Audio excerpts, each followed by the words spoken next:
Sebelum kita mulai, siapkan mental kalian. Karena apa yang akan kalian dengar adalah spoiler yang bisa mengguncang langit dan bumi.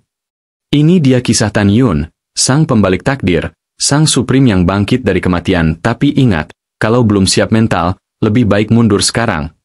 Dan pastinya, video ini bisa tayang berkat support luar biasa dari Dani lewat Saweria. Terima kasih banyak, bro. Kamu luar biasa. Langsung saja kita masuk ke dunia penuh dendam, kultivasi, dan kekuatan yang melawan takdir. Let's go! Ketika tombak Dewa 7 Warna sepanjang 150.000 kaki itu bertabrakan dengan pedang yang menjulang tinggi, terdengarlah suara gemuruh yang memekakkan telinga. Badai energi seperti bola nebula yang luas meledak dari kekosongan Hongmeng yang baru saja pulih. Kekuatan yang tersisa menghancurkan kekosongan seperti angin puyuh, menyebabkan seluruh kekosongan formasi pedang runtuh. Hal ini menyebabkan serangkaian retakan besar muncul di layar formasi pedang. Jutaan murid inti telah berkumpul di kehampaan di sebelah timur Gunung Kunsen. Di antara mereka, Long Yue dan 9 murid lainnya berada di depan kerumunan. Long Yue mengepalkan tangannya, tampak sangat khawatir. Saudara Long, apa yang terjadi? Siapa yang bertarung di Gunung Kunsen? Ya, kakak senior Long, mungkinkah tetua agung sedang bertarung dengan orang lain?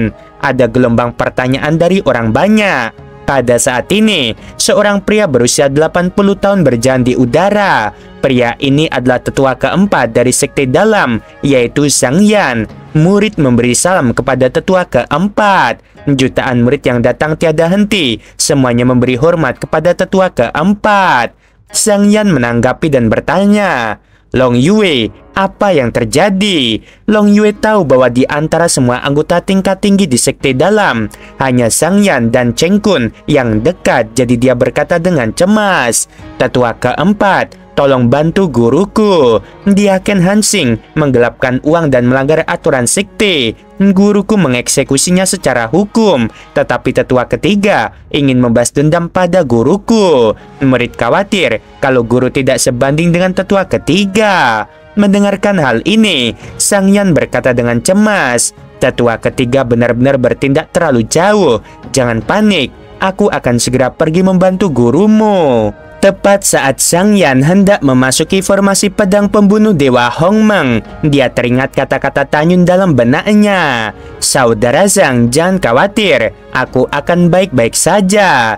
Pada saat ini juga, puluhan tetua terbang dari langit menghalangi Zhang Yan dan berkata, kami sudah mendengar seluruh ceritanya. Menurut pendapatku, tetua ketiga hanya sedang beradu argumen dengan tetua pertama. Tetua keempat, sebaiknya kamu tetap di sini dan jangan ikut bersenang-senang. Zhang Yan melirik dingin ke arah para tetua sekte dalam ini, namun dia tidak dapat berbuat apa-apa. Pada saat yang sama, dalam formasi pedang, meskipun Tan Yun yang tingginya 120.000 kaki mengayunkan tombak Dewa 7 Warna sepanjang 150.000 kaki dan meledakkan cahaya pedang setinggi langit milik Han Cheng Xuan, kekuatan tubuhkan yang besar mengangkat Tan Yun ke udara sejauh puluhan ribu mil sebelum dia menghentikan tubuhnya. Tan Yun berdiri di kehampaan purba. Tangan raksasanya menggenggam erat tombak Dewa 7 Warna. Kulitnya meledak, memperlihatkan tulang kelima jarinya. Pangkal tangan kanannya ambruk, dan darah mengalir deras ke dalam kehampaan. Kau sisa-sisa klan Dewa kuno abadi, tidak lebih dari ini. Han Cheng Xuan memegang pedang lebar di tangannya dan menyerang Tan Yun dari udara. Matanya yang berawan dipenuhi dengan keserakahan dan kegembiraan. Selama aku menghabisimu, aku tidak hanya bisa mengambil tombak ilahi untuk diriku sendiri, tetapi aku juga akan memberikan kontribusi yang besar. Jadi, aku ingin menghabisimu dan memenuhi takdirku sendiri. Hari ini kau memang tidak akan bisa lolos, tetapi jika kau bisa mati di bawah teknik pedang penghancur langit 7 bintang milikku, itu sudah sepadan. Han Cheng Xuan yang sedang berlari ke arah Tan Yun memiliki kekuatan angin dan guntur yang luar biasa dalam tubuhnya. Sambil memegang pedang lebar, dia melesat dengan kecepatan tinggi ke arah biduk besar di kehampaan purba. Setiap kali berkedip, ia melepaskan sinar pedang sepanjang 1.000.000 kaki. Setelah 7 kali, 7 sinar pedang sepanjang 1.000.000 kaki berbaris. Seketika itu juga, sinar pedang yang terbentuk dari kekuatan 7 Raja Angin dan Raja Guntur itu melonjak dengan dahsyat dan kekuatannya meningkat 7 kali lipat. Aura yang dipancarkan oleh 7 sinar pedang saja sudah cukup untuk membuat Tan Yun merasa tercekik. Tan Yun seakan menghadapi musuh yang tangguh. Ia berkonsentrasi dan memenangkan pikirannya, melupakan waktu dan segalanya. Satu-satunya pikiran dalam benaknya adalah melawan pedang langit penghancur 7 bintang dan kemudian menghabisi Han Cheng Xuan. Dia bahkan tahu lebih jelas bahwa dia tidak boleh membiarkan Han Cheng Xuan pergi hidup-hidup. Kalau tidak, dialah yang akan mati. Sisa-sisa klan Dewa Kuno Abadi, pergilah ke neraka. Han Cheng Xuan melangkah ke udara dan mengayunkan tangan kanannya. Tiba-tiba, 7 sinar pedang sepanjang 1.000.000 kaki dengan kekosongan yang runtuh datang ke arah Tan Yun. Tenaga sisa yang dipancarkan menyebabkan formasi itu bergetar hebat, dan retakan menyerupai jaring laba-laba muncul di atasnya, dan retakan itu terus meluas. Ini tidak bagus, Tan Yun terkejut. Ia memperkirakan bahwa begitu serangannya bertabrakan dengan 7 sinar pedang, seluruh formasi pedang pembunuh Dewa Hongmeng akan meledak. Aku harus melukainya dengan serius atau bahkan menghabisinya sebelum formasi pedang pembunuh Dewa Hongmeng hancur. Jika tidak, begitu para tetua sekte dalam yang menyaksikan pertempuran melihat penampilanku dan tombak dewa 7 warna di tanganku, konsekuensinya akan menjadi bencana.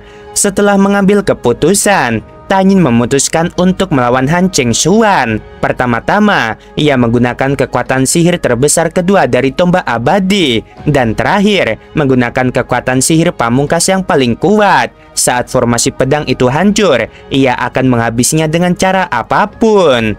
Dengan tekad yang kuat, 11 jenis kekuatan Tao dalam tubuh Tan Yun dengan cepat mengalir ke tombak dewa 7 warna. Dia menggenggam tombak dewa dengan erat dan berteriak dalam hatinya, 72 gaya tanpa jejak.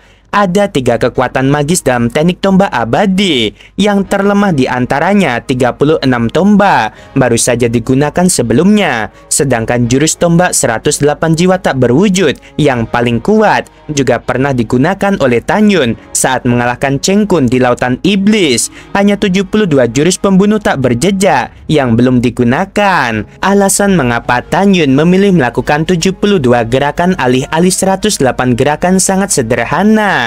Setelah 108 gerakan pertama kali dilakukan, setelah bertabrakan dengan pedang penghancur langit 7 bintang milik Han Cheng Xuan, seluruh formasi pedang pembunuh Dewa Hongmeng akan hancur. Sangat mungkin bahwa Han Cheng Xuan tidak mati. Namun, berbeda jika menggunakan 72 jurus pembunuhan tanpa jejak pertama. Setelah menggunakannya, bahkan jika bertemu pedang penghancur langit bintang 7 milik lawan, formasi pedang tidak akan hancur. Pada saat itu, kekuatan pedang penghancur langit bintang 7 akan sangat berkurang, dan 1 atau bahkan 2 pedang bahkan mungkin hancur. Lalu selanjutnya, dia akan menggunakan 108 gerakan untuk melawan Han Cheng Xuan sampai mati. Dalam sekejap, setelah tombak dewa warna-warni di tangan Tan Yun kembali ke ukuran normalnya, dia memegang tombak dewa warna-warni dan melakukan langkah Dewa Hongmeng. Seketika, dia bergerak dari kehampaan dalam lintasan misterius, mengayunkan tombak dewa warna-warni itu. Dalam sekejap, 71 Tan Yun yang halus memegang tombak-tombak dewa dengan gaya yang berbeda-beda. Mereka melayang ke segala arah di dekat Tan Yun, menutupi tubuhnya. Pada saat ini, cahaya pedang pertama dari kekuatan Raja Angin dan Petir yang mengandung kekuatan 7 kali lipat menebas tubuh asli Tan Yun yang ditutupi oleh 71 klon. Saat cahaya pedang menyambar, kekosongan primordial di formasi pedang melingkar itu tampak terpotong menjadi 2, memperlihatkan celah ruang gelap yang sangat besar. Sambil memegang tombak dewa 7 warna, tubuh asli Tan Yun yang tengah bersiap untuk jurus ke-72 mengeluarkan raungan seperti binatang buas. Seketika, 71 klonnya di segala arah menjadi transparan. Kalau tidak diperhatikan dengan teliti, sepertinya tidak ada jejaknya. Saat berikutnya, 71 klon memegang tombak dewa warna-warni yang halus di satu tangan, melakukan 71 gerakan pembunuhan tanpa jejak. Sementara pada saat yang sama, dengan kekosongan gelap yang tiba-tiba runtuh, mereka dengan berani menghadapi pedang penghancur langit bintang 7. Di tengah suara-suara yang menggetarkan bumi, meskipun klon-klon Tanyun kuat, ketika mereka berhadapan dengan sinar pertama pedang penghancur langit 7 bintang, mereka bagaikan ngengat yang tertarik ke api dan dimusnahkan satu demi satu. Ketika 30 sinar pedang yang dilepaskan menghilang, mereka akhirnya menghancurkan sinar pedang penghancur langit 7 bintang yang pertama. Segera setelah itu, 30 klon Tanyun lainnya hancur menjadi abu dan musnah bersama pedang penghancur langit 7 bintang yang kedua.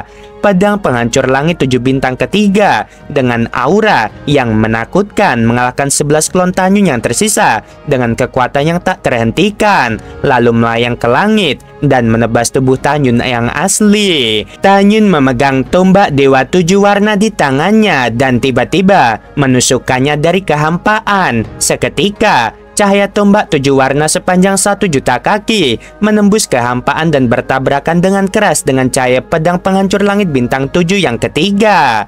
Badai energi meledak bersama kekosongan yang hancur. Setelah cahaya pedang penghancur langit 7 bintang yang ketiga meledakkan cahaya tombak berwarna-warni sepanjang 1 juta kaki, auranya tiba-tiba turun, tetapi masih mengerah ke Tanyun. Tanyun dengan jiwa Taoist Hongmeng membara di tengkoraknya, menggunakan kekuatan magis pamungkas dari teknik tombak sambil mundur cepat menggunakan langkah dewa Hongmeng. Hampir pada saat yang sama, tampak seolah-olah 108 Tanyun muncul di lubang angkasa gelap yang besar dengan gaya tombak yang berbeda-beda. Han Chengshuan, aku akan melawanmu sampai mati hari ini. Saat Tanyun meraung, tubuh aslinya berdiri di udara dan 107 bayangan di sampingnya menghilang. Meskipun 107 bayangan sisa menghilang, 107 bayangan tombak yang memancarkan aura mengerikan membeku di udara. Pada saat ini, sorot mata Tanyun tampak penuh tekad. Tiba-tiba, dia melemparkan tombak dewa 7 warna ke arah pedang langit penghancur bintang 7 ketiga dan 107 bayangan tombak pun lenyap. Apakah itu benar-benar menghilang? Tentu saja tidak, tetapi diam-diam mengintai. Suara kesakitan yang tak terkendali keluar dari mulut Tanyun, dan raut wajah Tanyun berubah, seolah-olah dia sedang merasakan sakit yang luar biasa. Ketika kehampaan bergetar, jiwa Taoist Hongmeng yang sangat halus, yang tampak persis seperti Tanyun, terbang keluar dari pikirannya, dan berubah menjadi seberkas cahaya yang menembus tombak dewa berwarna-warni. Tanyun yang telah kehilangan jiwa Taoist Hongmeng dalam benaknya, berdiri dalam kehampaan dengan mata tak bernyawa, seperti mayat berjalan, bahkan berhenti bernapas. 108 bentuk tombak jiwa tak berwujud adalah jurus mematikan, di mana 107 di antaranya tersembunyi di udara, menunggu kesempatan untuk menyerang dan memberikan pukulan mematikan kepada musuh. Pada saat yang sama, Tanyun juga akan memanggil jiwa Tao Hongmeng untuk memasuki tombak dewa 7 warna, menyebabkan tombak dewa 7 warna meningkatkan kekuatannya dan merusak tubuh serta jiwa musuh. Tidak diragukan lagi, jurus pamungkas tombak jiwa tak berbentuk gaya 108 ini menunjukkan makna sebenarnya dari bergerak maju dengan berani dan menghabisi dengan tegas. Begitu Tanyun menggunakannya, dalam waktu singkat, jiwa Taoist Hongmeng akan mengalami serangan balik yang kuat dan kekuatannya akan menurun tajam. Pada saat ini, saat jiwa Taoist Hongmeng mengebor, tombak ilahi 7 warna meledak dengan aura yang membuat Han Chengshuan ketakutan. Tubuh tombak itu bahkan membengkak hingga 1 juta kaki panjangnya, dan dengan kekosongan yang hancur, tombak itu menusuk ke arah pedang langit penghancur 7 bintang yang ketiga. Ketika pedang langit penghancur bintang 7 ketiga yang kekuatannya telah sangat berkurang menghantam tombak ilahi 7 warna, hasilnya bagikan telur yang menghantam batu dan hancur berkeping-keping. dengan suara keras yang seakan mengguncang zaman kuno. Di bawah tatapan mata Han Cheng Xuan yang tak percaya, pedang penghancur langit 7 bintang keempatnya setelah menebas tombak dewa warna-warni sepanjang 1.000.000 kaki hancur berkeping-keping dengan suara keras. Tombak dewa 7 warna itu bergetar hebat dan Tan Yun dengan ekspresi bingung di wajahnya menyemburkan seteguk darah kental. Hampir pada saat yang sama, pedang cahaya penghancur langit 7 bintang kelima dengan percikan api beterbangan menebas tombak ilahi 7 warna lagi dan kemudian tiba-tiba menghilang. Meski begitu, Han Cheng Xuan tiba-tiba tertawa. Tetua ini mengerti. Ternyata kau sisa-sisa ras dewa kuno abadi telah mengintegrasikan jiwa Tao milikmu sendiri ke dalam tombak dewa yang telah meningkatkan kekuatan tombak dewa tersebut secara signifikan. Jika aku tidak salah, kamu sekarang sedang menderita serangan balasan. Tepat seperti yang dikatakan Han Cheng Xuan saat tombak ilahi 7 warna dipukul lagi. Tan Yun yang kebingungan kembali memuntahkan 3 suap darah. Wajahnya berubah sangat pucat. Penatua ini akan melihat apakah kamu hidup atau mati kali ini. Han Cheng Xuan menyeringai muram, berkeringat deras dan merasa sangat lelah karena dia baru saja menggunakan kekuatan magis terkuat dari seni pedang penghancur langit 7 bintang. Sejumlah besar energi leluhur di tubuhnya telah terkonsumsi ketika pedang cahaya penghancur langit bintang 7 ke-6 bersama dengan aura ganas menebas tombak dewa abadi dan meledak. Tan Yun yang berdiri di udara dengan ekspresi datar terus-menerus memuntahkan darah. Tidak hanya itu, 2 aliran darah menyembur keluar dari rongga hidungnya. Pada saat yang sama, tombak dewa abadi yang panjangnya mencapai 1.000.000 kaki itu benar-benar terpotong, disertai suara yang amat menyakitkan. Itu adalah jiwa Tao Hong Meng milik Tan Yun yang terlempar keluar dari tombak ilahi abadi. Pada saat ini, jiwa Taois Tan Yun menjadi semakin halus, seperti gumpalan asap hijau yang dapat menghilang kapan saja. Jiwa Tao Hong Meng Tan Yun melarikan diri ke tubuh asli Tan Yun dengan putus asa dan kesakitan. Hanya dengan melarikan diri ke dalam tubuh asli Tan Yun dapat terbangun. Hanya dengan terbangun, Tan Yun dapat mengendalikan 107 bayangan tombak warna-warni yang bersembunyi di kehampaan Hong Meng. Wajah Han Cheng Xuan muram. Dasar bajingan, aku akan memastikan kau tidak punya jalan ke surga atau ke bumi hari ini. Aku katakan padamu, pedang cahaya penghancur langit 7 bintang yang kugunakan awalnya 7 kali lebih kuat. Hanya ada satu situasi di mana kekuatan pedang cahaya penghancur langit 7 bintang terakhir akan meningkat 7 kali lipat lagi, menjadi 49 kali lipat. Situasi ini terjadi saat 6 sinar pedang pertama dikalahkan secara paksa. Kau bahkan tidak sanggup menahan kekuatan 7 kali lipat. Coba kau lihat bagaimana kau bisa bertahan melawan kekuatan 49 kali lipat. Han Cheng Xuan berdiri dalam kehampaan, terengah-engah dan berteriak sembari mengendalikan sinar terakhir cahaya pedang penghancur langit 7 bintang yang meledak dengan kekuatan 49 kali lipat. Tidak diragukan lagi bahwa sekali terkena, Tan Yun akan mati. Pada saat ini, jiwa Taois Hong Meng yang melarikan diri menuju tubuh utamanya sangat cemas ketika dia mengetahui bahwa kekuatan pedang langit penghancur 7 bintang terakhir telah meningkat 49 kali lipat. Bahkan jika dia melarikan diri kembali ke tubuh utamanya dan mengendalikan 107 bayangan tombak 7 warna yang tidak aktif, dia tidak akan mampu bersaing dengan pedang langit penghancur 7 bintang terakhir. Tidak seorang pun tahu apa yang dipikirkan oleh Tan Yun. Matanya dipenuhi dengan tatapan menyeramkan yang dipenuhi dengan keinginan untuk bertahan hidup. Saat Tan Yun membuka matanya dengan sakit kepala yang hebat, sinar cahaya pedang terakhir yang dapat menghancurkan langit tiba seketika. Dalam ketakutan, Tan Yun memanggil senjata Raja Dao tingkat atas, armor leluhur surga perang, dan menutupi tubuhnya dengan senjata itu. Pada saat ini, Tan Yun tahu bahwa armor ini mungkin tidak dapat menahan serangan. Tujuannya melakukan ini adalah untuk menciptakan dan menggunakan kekuatan magis pembalikan waktu untuk dirinya sendiri. Saat suara keras itu terdengar, sinar terakhir dari cahaya pedang penghancur langit 7 bintang yang panjangnya 1.000.000 kaki menelan Tan Yun. Segera setelah cahaya pedang terakhir meledak, sisa kekuatan yang mengerikan itu menyapu ke segala arah dengan kecepatan tinggi. Begitu sisa kekuatan itu menyapu ke tirai formasi pedang pembunuh dewa Hong Meng pasti akan runtuh. Yang dilakukan Tanyun adalah menghabisi orang untuk membungkam mereka sebelum formasi pedang pembunuh Dewa Hongmeng dihancurkan, untuk mencegah Han Chengxuan menyebarkan berita bahwa dia adalah dari klan Dewa Kuno Abadi. Jelas, situasinya sangat kritis saat ini. Pada saat ini, Han Chengxuan tertawa terbahak-bahak. Hebat, tombak abadi itu milikku. Aku juga menghabisi sisa-sisa klan Dewa Kuno Abadi dan menemukan pembunuh yang menghabisi Tuan Muda ke-16. Selama aku mempersembahkan tombak Dewa Abadi kepada ketua sekte, aku pasti akan bangkit dan menjadi terkenal di sekte Dewa Dongso. Tepat saat Han Chengxuan tengah asyik melamun tentang masa depan, tiba-tiba terdengar suara lemah dan acuh tak acuh dari kehampaan. Han Chengxuan, kamu sedang bermimpi. Han Chengxuan ketakutan saat mendengar suara yang dikenalnya. Saat dia melihat ke arah suara itu, matanya tiba-tiba terbelalak dan dia melihat pemandangan yang sangat mengerikan. Dia berteriak sekeras-kerasnya.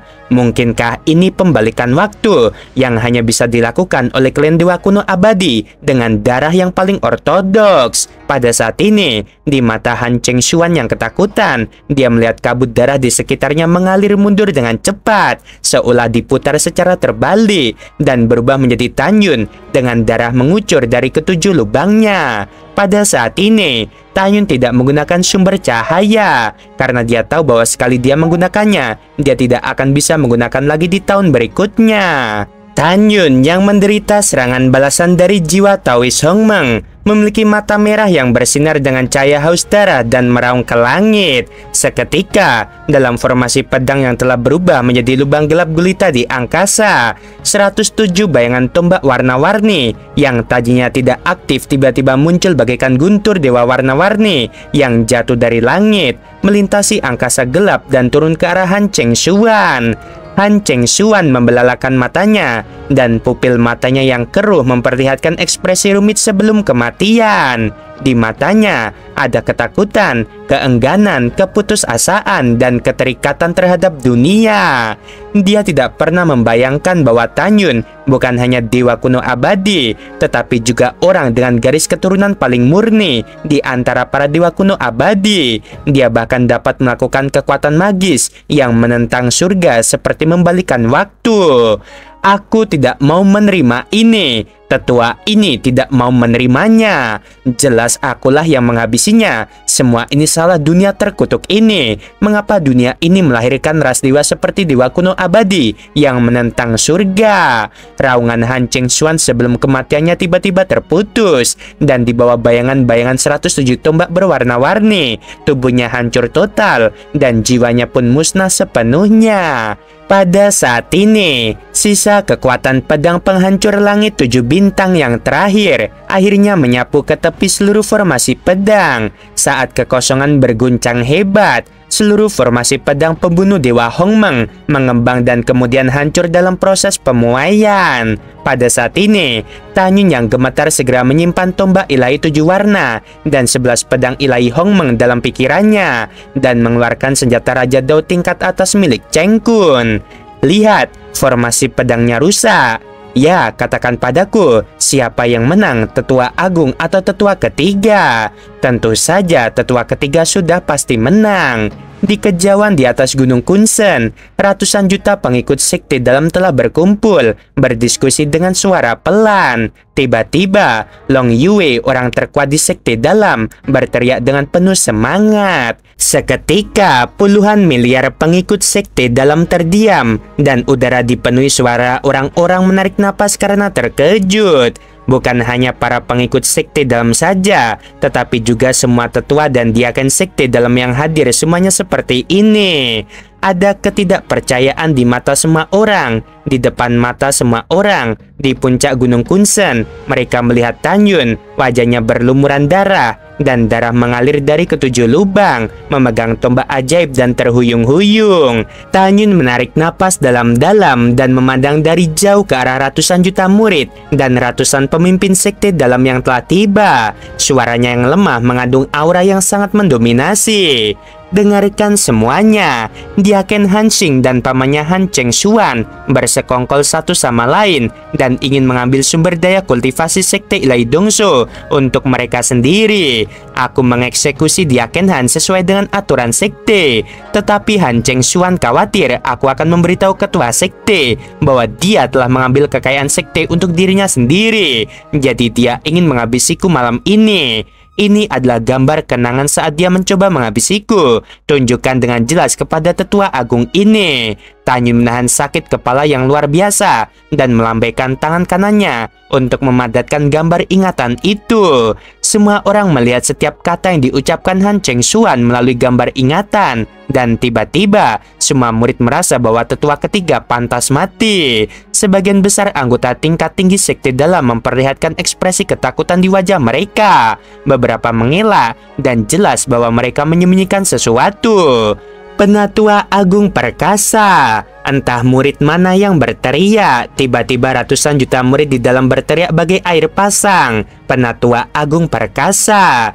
Tanyin mengangkat tangannya sedikit, memberi isyarat kepada para murid untuk diam, lalu berkata dengan bangga, seseorang telah memberitahu tetua agung ini untuk mendengarnya dengan jelas. Aku adalah pemimpin sekte dalam dan penguasa seluruh sekte dalam. Siapapun yang ingin menerima suap dan mengabaikan aturan sekte akan kuhabisi. Aku tahu semua yang telah dilakukan oleh beberapa pemimpin sekte dalam. Sekarang aku akan memberimu kesempatan. Masuklah ke kuilku dalam waktu 1 jam. Jika tidak, jangan salahkan aku karena tidak mengingat persahabatan kita. Setelah mengatakan itu, Tanyun terbang ke kuil. Pada saat ini, tetua kelima di antara kerumunan yaitu Zanse berbalik dan menatap para murid dan berkata, "Ayo pergi semua. Untuk apa kalian masih berdiri di sini?"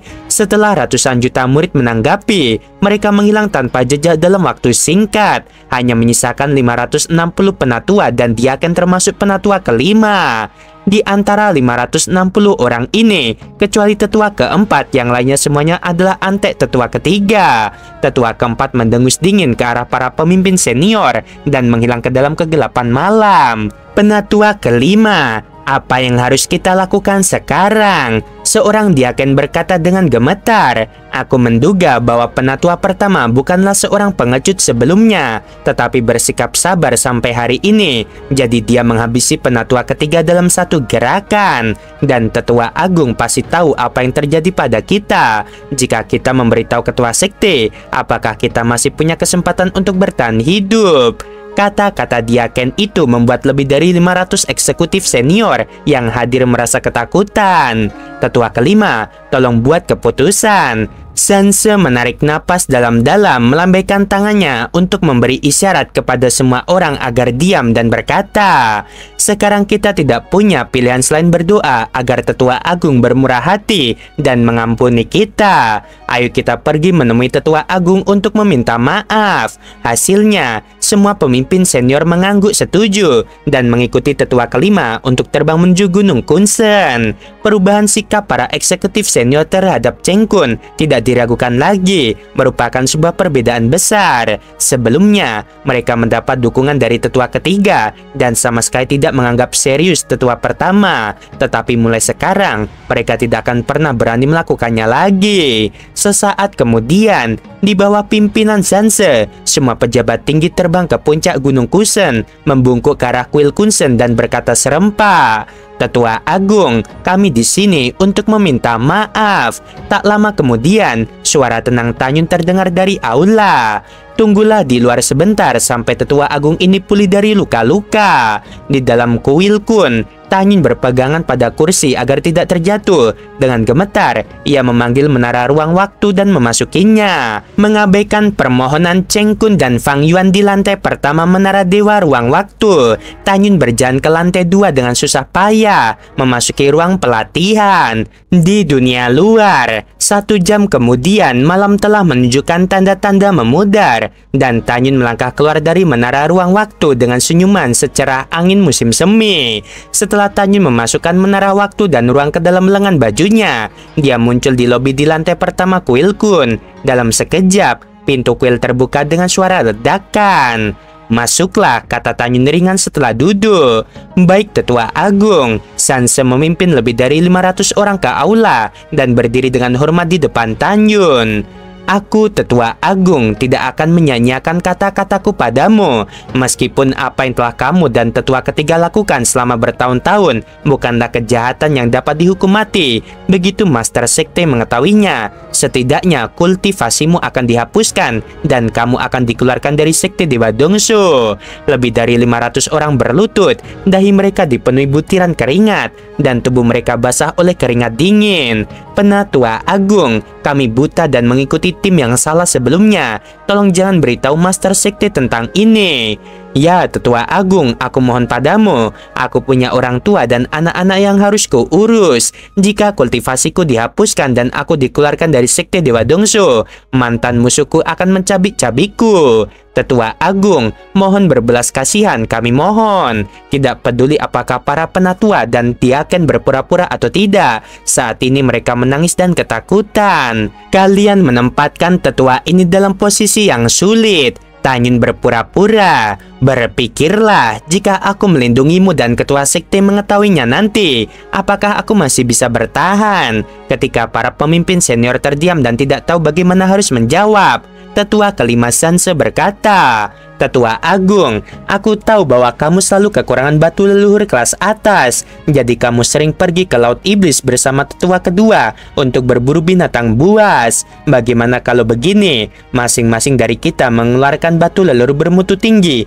untuk menghormatimu. Cukup beritahu kami berapa banyak batu leluhur bermutu tinggi yang kamu inginkan. Jika kami tidak memilikinya, kami akan melakukan apapun yang kami bisa untuk mendapatkannya bagimu. Juga, Tetua Agung, aku rasa selain batu leluhur bermutu tinggi, kamu pasti memiliki hal lain yang kamu inginkan. Selama kamu memberitahu kami akan mencarinya untukmu. Bagaimana? Mendengar ini, Tanyun berpikir dalam hatinya bahwa Sanse cukup cerdas. Baiklah, aku akan memberi kalian kesempatan untuk memperbaiki diri, kata Tanyun. Semuanya bangunlah. Terima kasih Tetua Agung. Setelah para pemimpin sekte dalam berdiri, mereka semua menatap Tanyun menunggunya bicara. Tanyun berpikir sejenak dan berkata, bagaimana kalau begini? Lebih dari 500 dari kalian, sebelum matahari terbenam 3 hari lagi, bawakan aku 100 triliun batu leluhur bermutu tinggi, tidak kurang satu pun. Semua orang terkejut ketika mendengar ini. Tentu saja, mereka tidak dapat menemukan begitu banyak batu leluhur bermutu tinggi, tetapi mereka punya solusinya. Penatua Agung, meskipun kami tidak memiliki sebanyak itu, jangan khawatir. Kami akan mengirimkan 100 triliun batu leluhur kelas atas sebelum matahari terbenam 3 hari kemudian. Tanyun mengangguk dan berkata, syarat kedua adalah aku membutuhkan benih api dengan atribut es dan api di atas level Dewa Dao. Semakin banyak semakin baik. Tentu saja, makin tinggi nilainya, makin mahal pula harga pasaran yang harus aku bayar. Setelah semua orang mengangguk untuk menunjukkan bahwa mereka mengerti, Tanyun berkata lagi, syarat ketiga. Tanyun memberitahu semua orang syarat ketiga, yaitu membantunya menemukan 11 bahan pemurnian.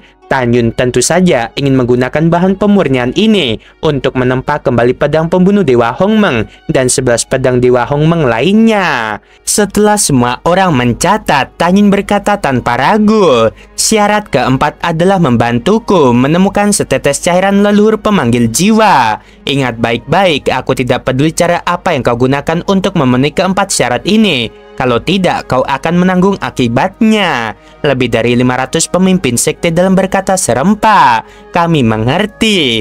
Kalau begitu, aku akan menunggu kabar baikmu. Aku lelah, jadi kalian bisa pergi dulu. Tanyun melambaikan tangannya. Setelah semua orang pergi, mereka mengikuti Sanse ke gunung sucinya. Di dalam kuil Kun, Tanyun tampak penuh harap. Menurut pendapatnya, sekte Ilahi Dongso hampir dapat dianggap sebagai sekte terbesar di alam leluhur tertinggi. Dengan sumber daya kultivasi dan bahan pemurnian yang melimpah, mereka mungkin dapat melakukannya dalam waktu 3 hari. Saat matahari terbit di timur, lebih dari 500 pejabat senior berkumpul di aula 5 tetua. Tentu saja, jumlah pemimpin sekte dalam yang berpangkat tinggi jauh lebih dari 500 orang. Tetapi 500 orang ini sebelumnya hanyalah antek-antek tetua ketiga. Di dalam aula, Sansa menatap semua orang dan berkata, ini terkait dengan masa depan kita. Kita harus menemukan apa yang diinginkan Tetua Agung. 100 triliun batu leluhur kelas atas kita dapat dengan mudah mengumpulkan 30 triliun.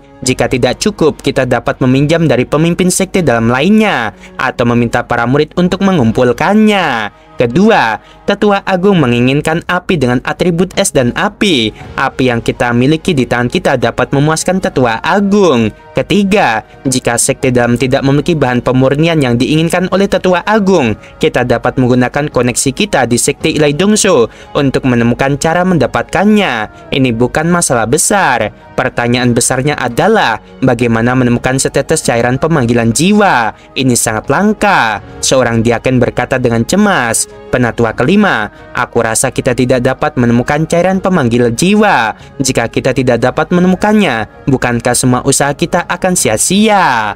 Sansa berkata, bahkan jika kita tidak dapat menemukan cairan pemanggilan jiwa, kita dapat mencari tahu di mana itu. Pada saat yang sama, mari kita kumpulkan batu leluhur bermutu tinggi yang lebih banyak untuk Tetua Agung. Aku tidak percaya bahwa Tetua Agung akan menentang kita karena cairan leluhur pemanggil jiwa. Semua orang sepakat bahwa kata-kata Tetua kelima masuk akal. Setelah para pemimpin puncak membahasnya, mereka membagi pekerjaan dan mulai bertindak. Dalam sekejap mata, 1 hari telah berlalu. 50 miliar pengikut sekte dalam semuanya tahu bahwa Tetua ketiga telah meninggal, dan kekuatan Cheng Kun benar-benar mengejutkan sekte dalam. Tentu saja, berita kematian Tetua ketiga juga sampai ke telinga pemimpin sekte Fuchasu. Setelah mengetahui keseluruhan cerita, Fuchasu sangat memuji apa yang dilakukan Tanyun dan membiarkan Tanyun mengambil alih aula Jubao. Maka Tanyun menahan kegembiraannya dan memerintahkan rakyatnya untuk memindahkan aula Jubao ke puncak Gunung Kunsen dan meletakkannya berdampingan dengan kuil Kunsen. Pada saat ini, Yunxi yang menyamar sebagai Fang Yuan juga meyakinkan Fang Long untuk membela Tanyun. Awalnya, Yunxi berencana untuk mengikuti rencana Tanyun sebelumnya dan pergi ke gerbang dalam bersama Fang Long untuk bersembunyi, dan kemudian menghentikan ayah mertua Han Cheng Xuan ketika dia bersikap tidak baik terhadap Tanyun.